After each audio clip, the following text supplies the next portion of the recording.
Hey, I'd like to welcome you to another episode of Mission Matters. My name is Adam Torres, and if you'd like to apply to be a guest in the show, just head on over to missionmatters.com and click on Be Our Guest to apply. All right, so today's guest is Joel Bash, and he's president over at Joel Bash and Company. Joel, welcome to the show. Thank you, Adam, for having me. I appreciate it. All right, Joel. So I'm excited to get into today's topic. We're going to talk about replicating and replication of past successes. So a lot of business owners, a lot of entrepreneurs, a lot of executives out there that listen to this. And hey, who doesn't want more success in their life? Many of them are tuning in for that exact reason. So great to have you on. And I guess maybe just to get this this conversation started, maybe start by telling us a little bit more about Joel Bash and Company and what you do. Well, thank you. My history, in 1985, I started my own networking group called the Beverly Hills Business Organization. I ran that for 10 years. It grew to a few thousand members. I had celebrity speakers. It was very enjoyable. I realized that everyone was going to my group to meet a certain target. So being logical, if you get work from A, B, and C, just keep meeting A, B, and C. Well, if I go to a network group or a function, I don't know where A, B, and C is, or I'm lucky if there's one or two there. So in 1994, I started my company where I simply set up one-on-one meetings between professionals. So people tell me how they get business. I personally know over 18,000 professionals doing this 30 years, mainly, Southern California, LA, Orange, San Diego.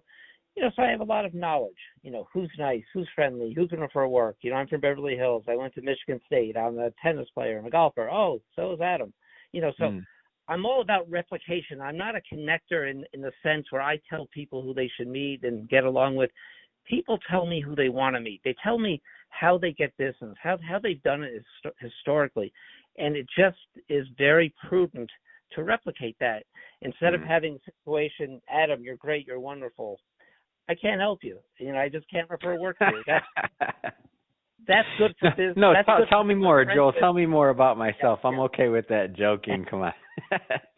That's good for friendship, but not good for business. Of course, I agree with that. Take pride in taking stress away. I mean, I make the analogy. It's like, imagine if you wanted Chinese food and you went to a Mexican restaurant.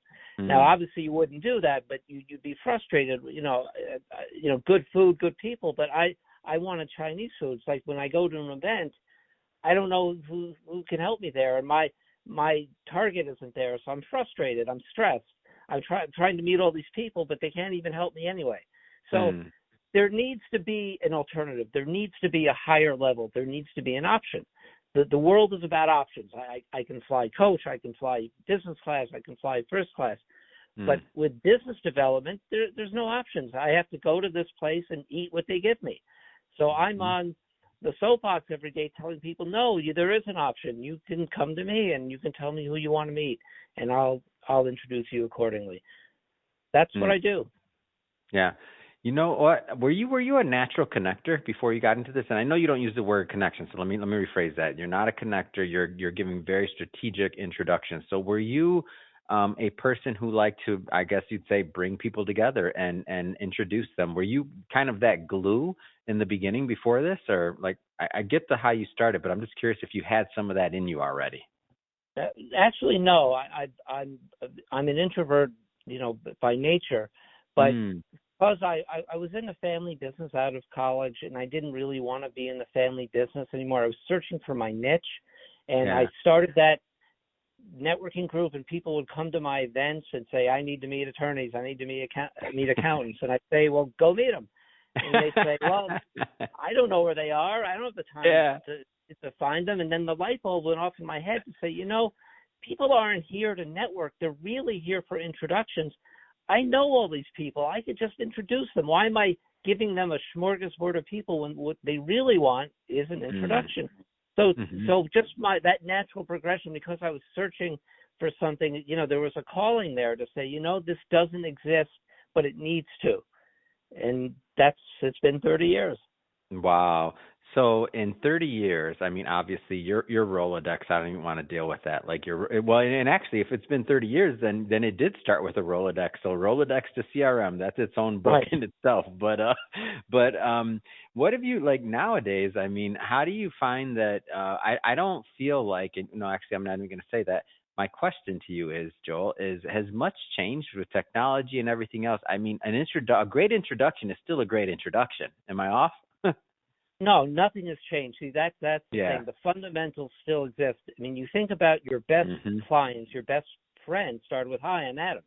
It had to start that way, but it worked because they were the right people. Just keep meeting those right people, but people are just, as I say, don't have that option. They're just meeting a bunch of people and hoping. And I've heard so many times, well, maybe this person can refer me, one day. You don't want to do business development that way. Again, it's like, I don't want to go to a Mexican restaurant and say, well, maybe they'll have some Chinese food, in the back. Yeah.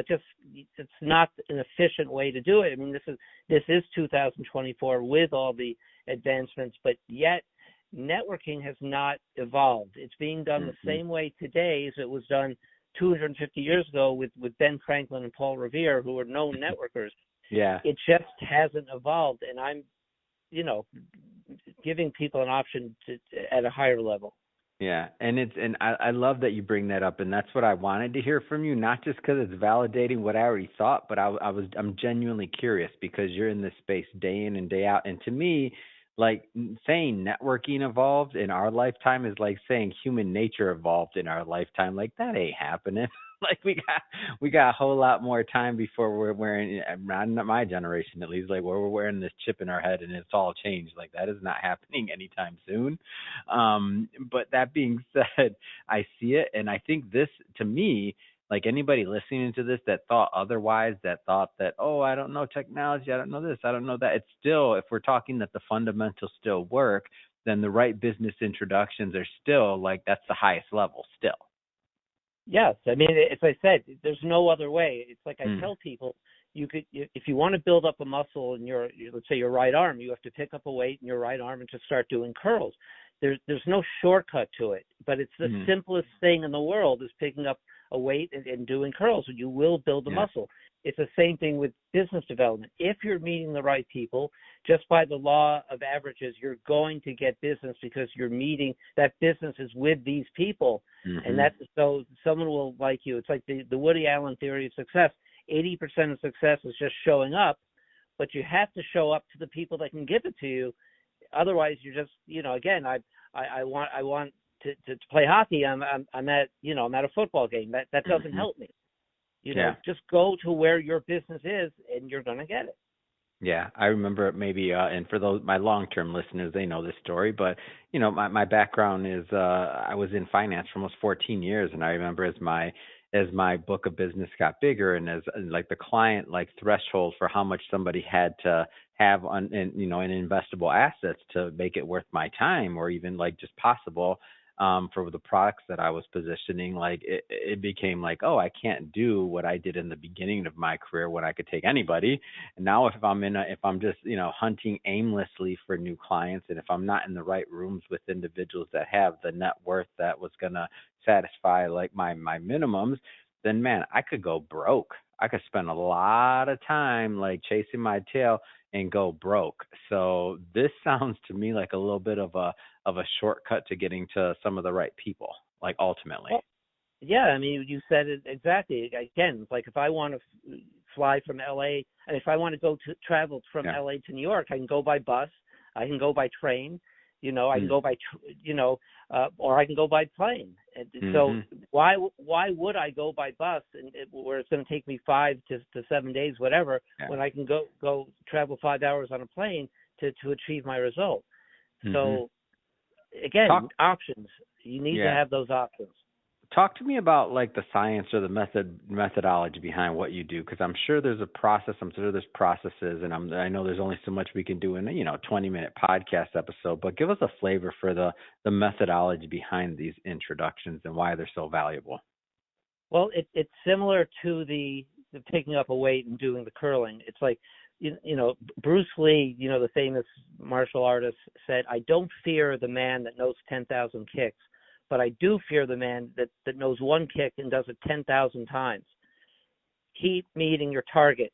Just because that's where the business is. That's the efficient way. That's why it's so valuable, because people can't even imagine that they're in a room with 30 people where all of them can refer them business.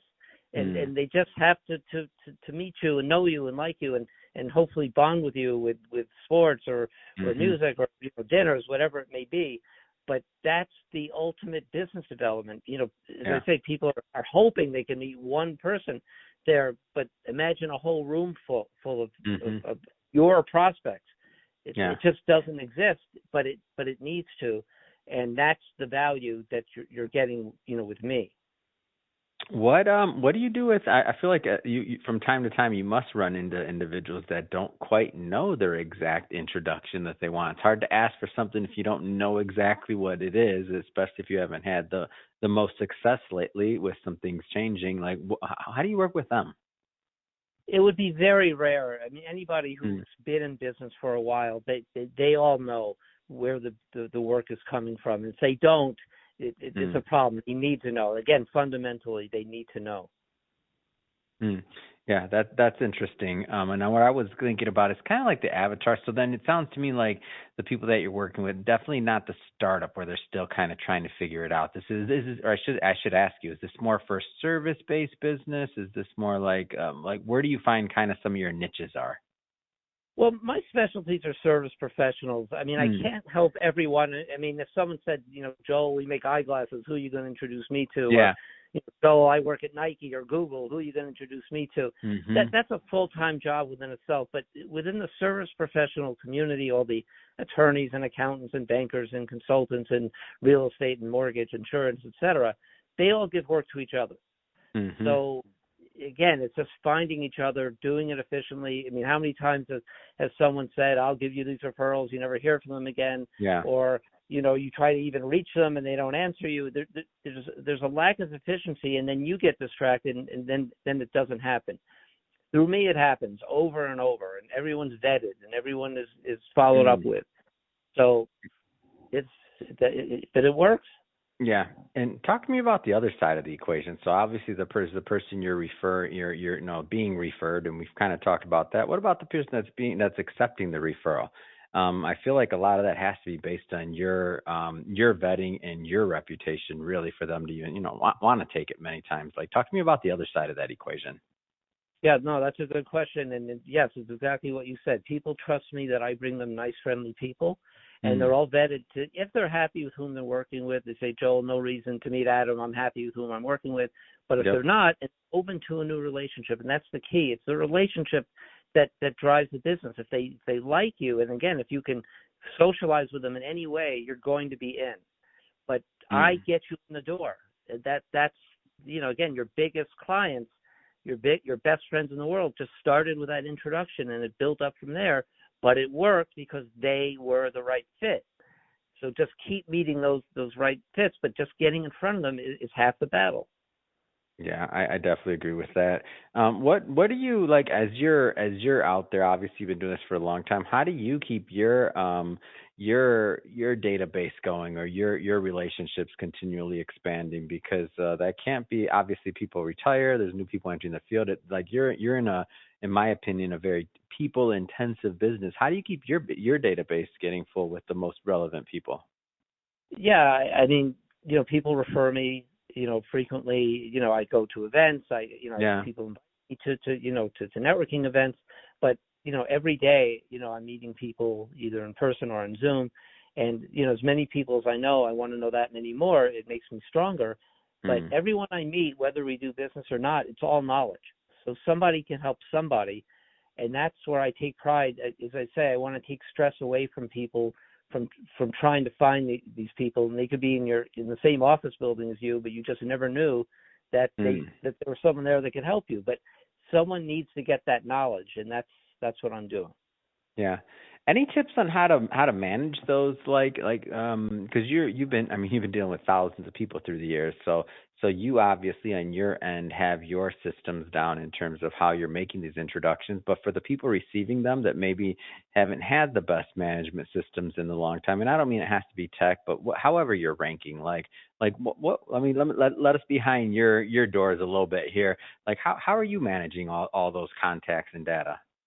Yeah, it's very simple. Again, I'm just using Outlook, but Mm. but I'm taking good notes. So it's like where you're from, hobbies and sports, anything that you told me, kids, schools, something, Yeah. so when someone asks me about that, then I'll know. But because I've met you, I can vouch for you that you're nice and friendly. It's all about nice and friendly. That's always Mhm. the key ingredient, because nice and friendly people, bring other nice and friendly people, and they can get along well. So, but it's just those, it's the socializing which Mhm. brings the bonding, and so anything that helps me with that, I'm taking good notes on that. Yeah, that's I love it. And what I love a lot about your practice is that, you're really executing on the fundamentals. And I talk to people all the time. I'm like when they say, "Oh, I met so and so or this or that or whatever." And I'm like, "You don't have any notes in them? Like you don't know I know that the least you can the less you can make somebody repeat something that they already told you, the better." Right. We're all busy, and I'm not claiming I have that iron trap mind, but I know one thing: I can take a note when I'm having a conversation, or right after the conversation if I'm out in public, and I felt that it was a person that I wanted to have in my world at some point, or in some way. I know I can move over to the side after I save that and put a couple quick notes in my phone, like one way or another, right? Right. Yeah. Yeah. So it's a belief. It's a belief in the fundamentals and a belief in the system. Like anything else Mm. we do, what we deem to be successful, we Yeah. have to practice continuously. What are some of the traits of like the people that are out there that you've seen, like that you've made connections with, or for, excuse me, like clients and otherwise, that like what are some of the traits that they have that have made them like successful in this? So now they're receiving an introduction, like go from that point. Like what makes them successful many times? Well, that's an excellent question. Being they genuinely are talented. I mean, there are a lot Mm. of people out there that just, they may not have a lot of people skills, but but they're so talented in what they do that people are seeking them. But Yeah. you need all the ingredients. I mean, there's a lot of people who have excellent people skills, and they're very successful, even though they may not be the most talented, and they may Hmm. be just bringing in the business, and then handing off to someone else who's more talented than they are in terms of their craft. But Hmm. you need, and also you need to be responsible. You need, if someone calls you, you need to call them back. Someone emails you, you need to respond. That's the number one reason why people lose business, is because they're not being responsive. Mm. So, but that is part of the fundamentals. Yeah, and I'll throw something out there. I feel I'm not putting these words in your mouth, so you tell me if you feel otherwise. But I feel that many times that when people aren't responding, it's because they're super busy, and the reason why they're super busy is because they're spending most of their time talking to people that are wasting their time, like that are not a good fit. So if they had a inbox or phone calls full of people that were the right people to do business with them, I feel like things would be different, right? Or they'd be more successful. Now they'd have more resources for more staff or whatever else needs to survive that to not survive but to fulfill that request, or to be faster, or to be more efficient. So to me it's kind of almost like a self fulfilling prophecy on that one. If you're talking to the right people, if that's where you're spending 80, 90, whatever the percentages that we want to put on that, whatever it is, I don't know, X amount of percentage of time, but the majority of your time for sure, talking to the right people, you're going to be more successful than this wheel of response, of follow up, all that. It just gets easier.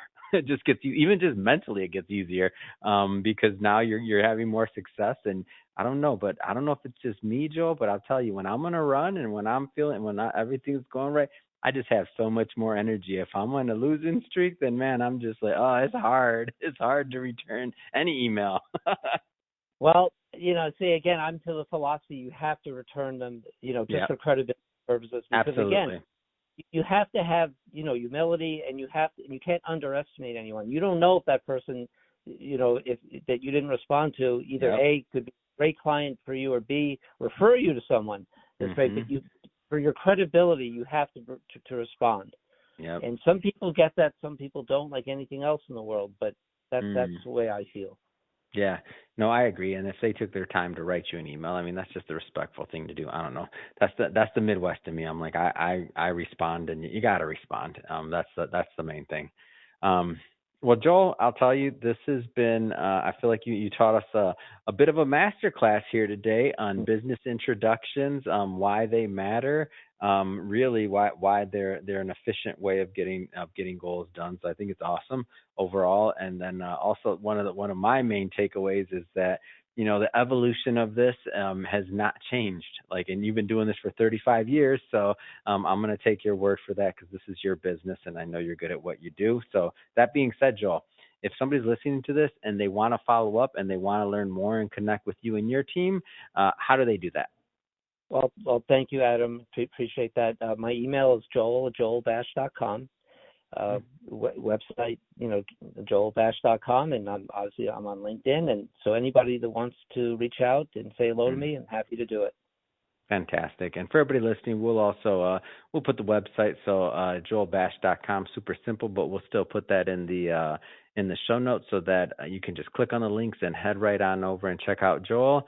And speaking of the audience, if this is your first time with Mission Matters and you have not hit that subscribe button yet, hey, now here is your invitation. Hit that subscribe button because this is a daily show. Each and every day, we're bringing you amazing entrepreneurs, executives, and experts and giving you the best of what they have to offer and to share and to teach. And if you think that's valuable, definitely hit that subscribe button. And Joel, really appreciate you coming on and making some time for us. So thank you. Thank you, Adam. It was very nice of you. Thank you.